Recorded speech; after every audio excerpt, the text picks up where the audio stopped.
કૃષ્ણદાસ, એલેક્ઝાન્ડરને ક્યાં લઈ ગયો છે? બોલ.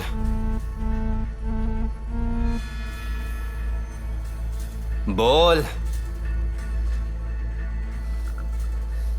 So we are losing time.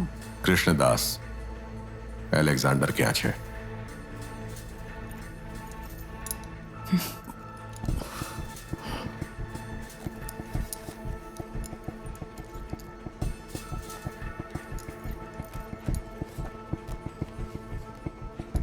જે મરી ગયા છે એમના આત્માની શાંતિ માટે મદદ કરવા દો. Happy birthday.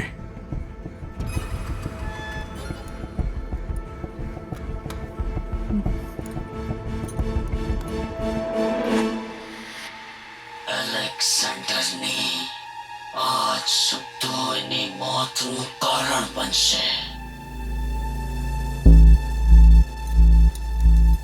કૃષ્ણદાસ, તારી સાથે જે પણ બન્યું છે એને ન્યાય તો ન કહી શકાય, પણ 3 જણાના મૃત્યુ થયા છે. કમ સે કમ હવે તો અટકી જા.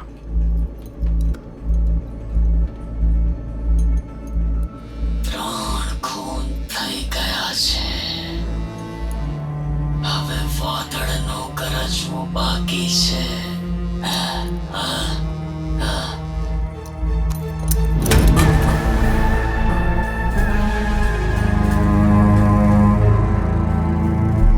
સર, લાગે છે કૃષ્ણદાસ પોતાનું મોઢું નહીં ખોલે.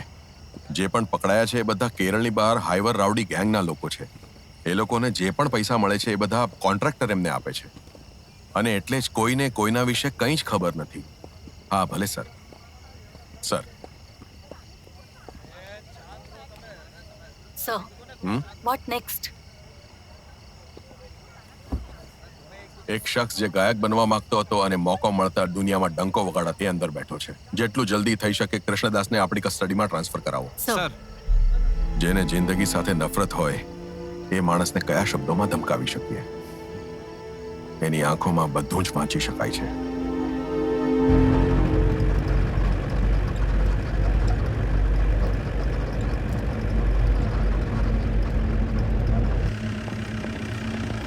એ માણસના રૂપમાં રાક્ષસ છે સર.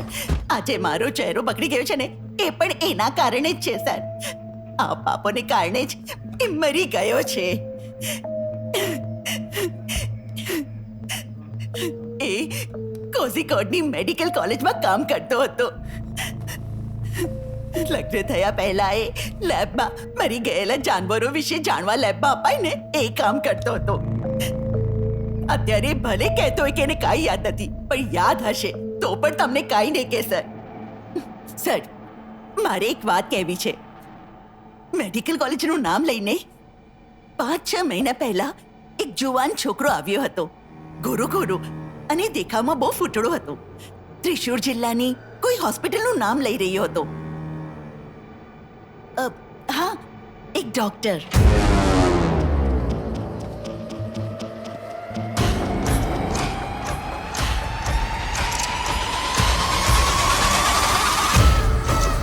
રાઘવન હે ને? હા, હું છું. તમે કોણ છો? સર, એ કોલેજમાં છોકરીઓ પણ ભણતી હતી ને, અને એ વખતે એને પોતાનું નામ કંઈક કહ્યું હતું. સુજા. હા, સુજા વિશે પૂછપરછ કરી રહ્યો હતો. એ છોકરી મરી ગઈ છે, એના વિશે તમને કંઈ ખબર છે કે નહીં? આવા પ્રકારના ઘણા સવાલો પૂછતો હતો. ત્યારે પણ એને કહેલું કે એને કાંઈ જ યાદ નથી. આ માણસ છે કે? હા, આ એ જ માણસ છે madam. Sir,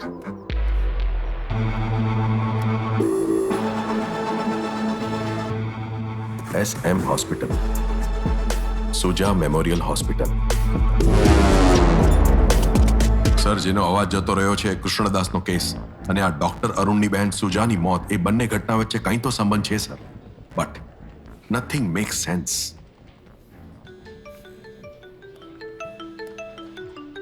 sir, Sharad sir. Hello Divya ma'am, હું SM હોસ્પિટલમાં પહોંચી ગયો છું. ડોક્ટર અરુણ અહીંયા નથી મેડમ. તો ક્યાં છે? અરુણ અત્યારે કોઝિકોડમાં છે. ત્યાંની સનરાઈઝ હોસ્પિટલમાં સાંજે જે સર્જરી થવાની છે એમાં વિઝિટિંગ ન્યુરોસર્જન અરુણ છે. જે પેશન્ટની ડોક્ટર સેવિયર પુન્નસ. એકદમ બરાબર. અને ડોક્ટર અરુણનો ફોન નોટ રીચેબલ આવે છે. Get ready, trace the number and find him!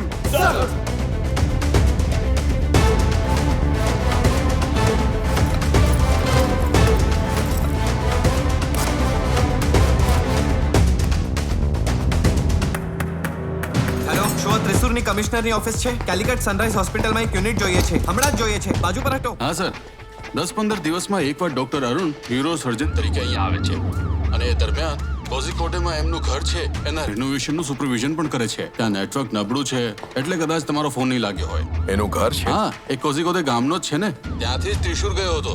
Anyway sir, હું તમને એનો ઘરનું લોકેશન હમણાં મોકલું છું. સીજો, સર. આપણે 2 ટીમ બનાવીશું. દિવ્યા અને તું સીધા સનરાઈઝ હોસ્પિટલ પહોંચો. સર ડોક્ટરના ઘરે મફતીમાં પોલીસ હોવા જોઈએ. જરા પણ શક ન થવો જોઈએ.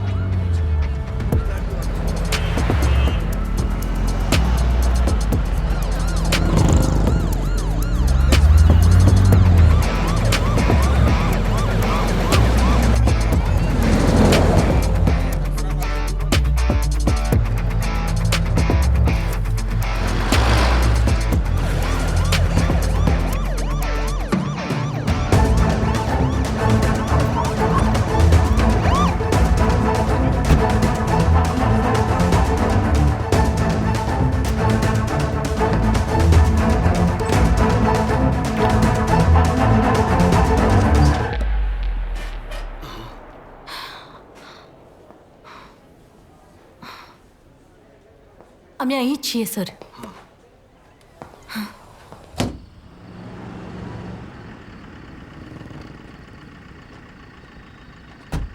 Hello sir. અરે સર, તમે શું થયું સર?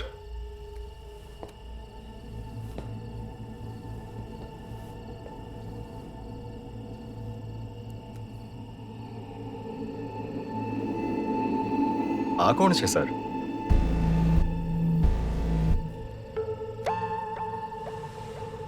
ડોક્ટર, તમે એક બહુ સારા ડોક્ટર છો.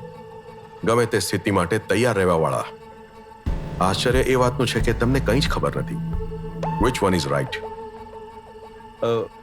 સર, મને કંઈ સમજાતું નથી.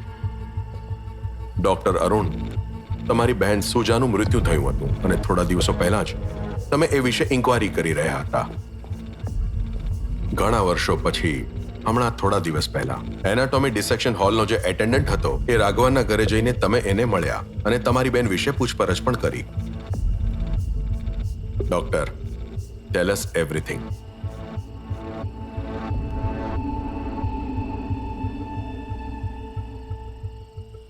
મોટી બેનનું મૃત્યુ થયું ત્યારે હું 5મા ધોરણમાં હતો. મોટી બેને આમ કેમ કર્યું એ મારા ઘરમાં કોઈને નહોતી ખબર. પછી બધું ખબર પડી જશે એ વિચારીને અમે ઘરના બધા જ ચૂપ થઈ ગયા હતા sir. We were so close.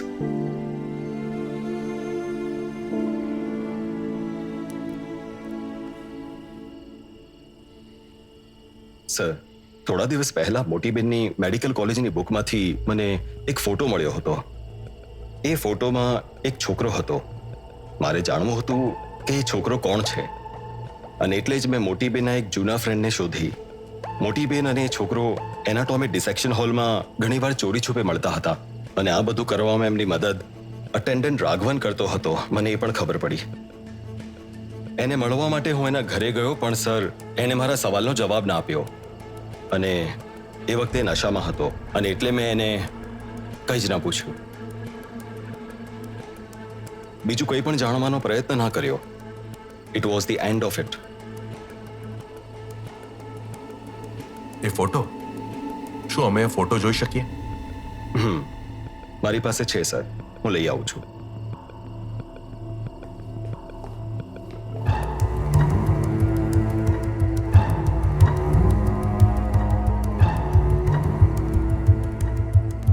જો ખૂની ડોક્ટર અરુણ ના હોય તો who is the killer? We are missing something.